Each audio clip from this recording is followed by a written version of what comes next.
Let's bring in CBS News Middle East reporter Courtney Kealy live with us for more details on this. So let's really dig into the details. The days involved, 42 days for this deal to be accomplished, at least for phase one. But you have to think tensions are very high. The first of those hostages released during the Biden administration, the bulk of those yet to be released during the incoming Trump administration. Right. According to Jerusalem Post, there are 98 hostages remaining, and they don't say who is still alive. But of course, family members wanting their deceased family to come out so they can give them a proper burial. We are hearing 16 days in is going to be a critical marker that'll be well into post-inauguration for President Trump with his team in place, and will be on his team. But while we've seen President Biden engage with President-elect Trump, we are also looking at what the Qataris have done, what's happening in Gaza, what's happening in Hamas writ large outside of the country, and especially what's also happening with the Israeli government. Netanyahu has to keep his coalition in check, and even some of the members, like for the finance minister Bezalel Smotrich, and for the religious Zionist party and others, they have not wanted to see this kind of deal, and they want to keep the IDF there. So a lot of different players are not necessarily going to engage, and that's the big thing. That's why it's so fragile. But I can tell you right now that there are reports coming out of Gaza that one of the reporters there, because no reporters from the outside, from the West world, are allowed in, a Palestinian reporter took off his press jacket and is being hoisted on people's shoulders where they are crying and screaming in jubilation that there is actual ceasefire. It's a dire conditions, malnourishment, no medical care, very little food, and some celebration this evening there. You mentioned some of the players in the Israeli government that have to be a part of getting this deal all the way over the finish line. These are players that are not entirely powerless. Walk us through it. It's my understanding that this deal first has to go through the Israeli cabinet, then through the Knesset. And then it's my understanding that we will get the list of the Palestinian prisoners who are being held on the Israeli side of the table, so to speak. Once those names come out, that could trigger a whole bunch of things that could happen at the layer of the cabinet, the Knesset, as far as court cases. Right, and so what the big headline that came out yesterday in the Jerusalem Post, so Israeli news, and not in any way lefty, just straight down the line, or even tilting conservative, is that the National Security Minister Itamar Ben-Gvir actually said in a tweet, and it was reported by the Jerusalem Post, that his party prevented a hostage deal, quote, time and time again.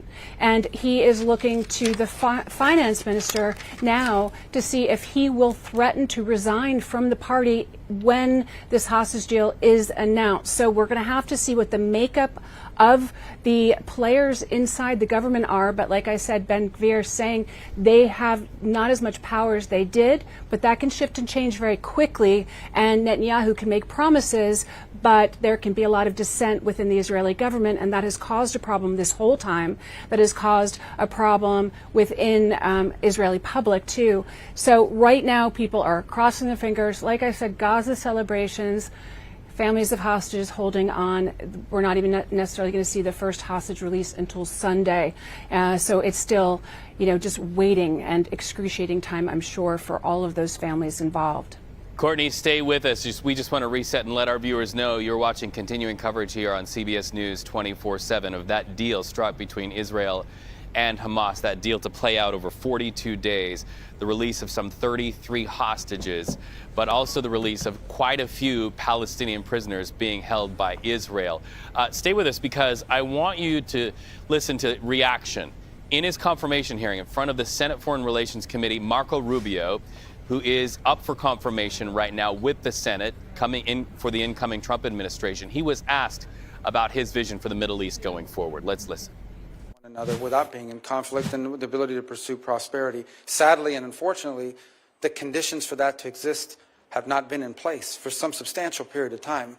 I point to you as an example. Back in 2020, the Trump administration offered $58 billion, or about $50 billion, or $58 billion, $58 to $50 billion in investment to the Palestinians, and that included, I believe, 28 or 29 billion specifically for Gaza, and it was rejected. That offer was made back in January of 2020, and then it pivoted over as a result of that rejection to what we now know as the Abraham Accords. Second, I would say that Israel is a small nation who at its narrowest point is 9 miles wide. It has been historically surrounded by enemies that seek their destruction. Hezbollah to the north, Hamas to the west, Iran further north with nuclear weapons, constantly. In fact, I would argue that if Israel had not been firm and strong in its response in this endeavor, most recently, they may very well have faced an existential threat, as they continue to in many ways. Now, here's the good news, and it's not just about the ceasefire today, although that's very important. The good news is that potentially we have had a dynamic shift in the region that has an historic opportunity, if appropriately structured and pursued, that changes the dynamics of what might be possible. And that, we've discussed Syria, we've discussed the events in Lebanon quite a bit as well, the degrading of the Iranian capability, which I hope will continue, and hopefully the ability to reach some agreement between Israel and Saudi Arabia on normalization and being able to engage both for their mutual security and also economic prosperity. The real open question for the Palestinians is who will govern? Who will govern in Gaza in the short term, and who will ultimately govern? Will it be the Palestinian Authority or some other entity? Because it has to be someone. That was the initial goal for Gaza when the Israelis withdrew from there, and they turned it over. And they turned it over with greenhouses, and they turned it over with all kinds of economic development. Hamas won an election. They took over, and they destroyed the place and built tunnels for terrorists to operate from. So the key is not simply governance. It's who will govern. You can't turn it over to people who seek your destruction. And so I do think this is a very complex issue, and I think that's understating it. We all recognize it. But I also believe that we should not underestimate the potential opportunities that now exist, and it'll take some time to fully understand what those are, that perhaps open the door to things that were not open in the future. But from the Israeli perspective, which I fully understand, it begins with their existence, because you cannot coexist with armed elements at your border who seek your destruction and evisceration as a state. You just can't. No nation on it. We wouldn't tolerate it, and they can't either.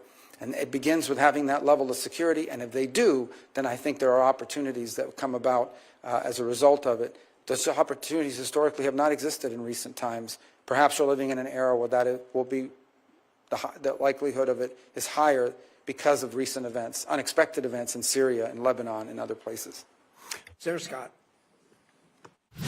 You heard Marco Rubio reacting to that breaking news of the ceasefire agreement and the agreement to release some hostages between Israel and Hamas.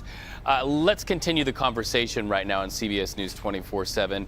You heard him say you cannot turn power over, essentially, to people who seek your destruction. And that could speak to what Marco Rubio feels needs to happen relative to some continued occupation in Israel by IDF forces. Is there anything in the deal that would say that Israel is going to stay in Gaza?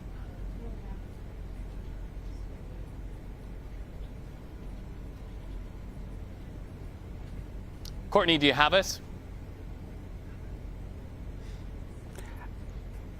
Yes, I'm right here. So what we did here was Marco Rubio really laid out a lot of the regional change that has happened so quickly in the last 6 months that could really help this peace agreement, this ceasefire agreement technically, really get through all of its phases throughout those 42 days. He talked about, the change in Syria, the weakening of Iran, the decimation of Hezbollah, and all of these factors were emboldening Hamas, and they don't really have a strong Iran behind them. They don't have Syrian landmass to have weapons smuggled from Iran into Lebanon, and they don't have southern Lebanon for those weapons to come or any way around to get into Gaza. So they've really lost almost their patron in Bashar al-Assad.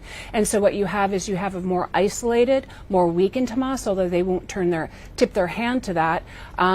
And you've had, like, Yahya Sinwar is dead, his brother is there, but not as many of the head players that once existed, except some of the older founders and figureheads. That's going to make a big difference. And while the IDF and Israel says, there are militants still going in and growing inside Gaza, what's also growing besides the famine, the malnutrition, the desperate need for aid, is lawlessness. Rule of law has broken down. Aid trucks trucks are often stopped and raided because people are so desperate to get that food. People will sell it on a black market. There's no rule of law or government in place, and so that's what's going to have to happen too very quickly to keep any peace and the aid trucks coming in and the people getting fed, and also this ceasefire holding is not necessarily Hamas militants, but it's just average people, young men who have grown desperate and hungry and are trying to feed their families or make a buck. And that's going to be a problem. Total breakdown of rule of law. But what I'm hearing is this evening, huge celebrations and relief that there's going to be a ceasefire. Well, when you think about Lebanon, you think about Syria, you think about Iran, and now this deal, and then you consider the wide swath of world history, these changes have happened relatively in light speed there.